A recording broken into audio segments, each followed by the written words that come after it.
Hello friends, last વિડીયોમાં આપણે જોયું હતું 5 માર્કના દાખલાઓમાં જે રીતે પૂછાય છે, જેમાં બી, એ અને વાય કેપ શોધવાનું હોય છે અને એક્સની અનુમાનિત કિંમત આપણે મૂકવાની હોય છે. આજે આપણે જોવાનું છે બીજી રીત, એટલે કે યુવી રીત, જે ટૂંકી રીતે કઈ રીતે દાખલો થાય છે. યુવીની ફોર્મ્યુલામાં આપણે રકમ કઈ રીતે મૂકવાની છે એ આપણે જોવાનું છે. સહસંબંધમાં તમે બધાએ જોયું હતું કે આપણે યુ અને વી કેવી રીતે ગોતવાના છે.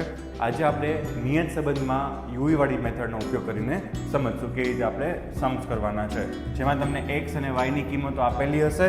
એક્સ અને વાયની કિંમત ઉપરથી સૌથી પહેલાં યુનું ફોર્મ્યુલા થાય છે U is equal to X minus A છેદમાં સી એક્સ. જો આપણે ધાર્યું હોય કાંઈ પણ તો રકમને નાની કરવા માટે, ચલની કિંમતને નાની કરવા માટે.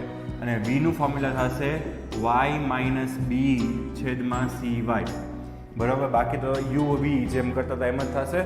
અને યુ સ્ક્વેર, આમાં ખાલી યુ સ્ક્વેર જ ફાઇન થશે. યુ વી સ્ક્વેરનું આપણે કાંઈ કામ છે નહીં, કેમ કે આપણા સૂત્રમાં જ આપણે જોયું છે કે બી બરાબર સૂત્ર શું થશે, N sigma UV minus sigma U sigma V છેદમાં વર્ગમૂળ વગર N sigma U square minus યુનો સ્ક્વેર. હવે ઘણી વખત એક્ઝામમાં છોકરાઓ આ ભૂલી જતા હોય છે કે સીવાયના છેદમાં સી એક્સ મલ્ટીપ્લાય કરવું પડશે જ્યારે તમે સીવાય કે સી એક્સ ધાર્યું હોય. માની લો કે તમે સીવાય નથી ધાર્યું અને સી એક્સ એક જ ધાર્યું છે, તો સીવાયની કિંમત આપણે એક લઈ લેવાની. માની લો કે તમે સીવાય ધાર્યું છે, સી એક્સ નથી ધાર્યું, તો આપણે સી એક્સની કિંમત એક લઈ લેવાની. બરાબર છે, પણ આ સીવાયના છેદમાં સી એક્સ તમારે મૂકવું પડશે.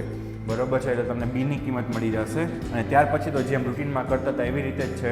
પહેલાં એની કિંમત શોધવાની છે, વાય બાર માઇનસ બી એક્સ બાર, અને પછી વાય કેપ એ વત્તા બી એક્સ. જ્યારે નિયત સંબંધ રેખા મેળવવાનું કહે ત્યારે તમારે વાય કેપનો આન્સર જે આવ્યો છે 5.3.25 એક્સ, અહીંયા સુધી જ કરવાનું. પણ જો એક્સની કિંમત આપેલી હોય ને વાયની અનુમાનિત કિંમત ગોતવાની, તો વાયની એક્સની કિંમત મૂકીને વાય કેપની કિંમત પણ શોધવી પડશે.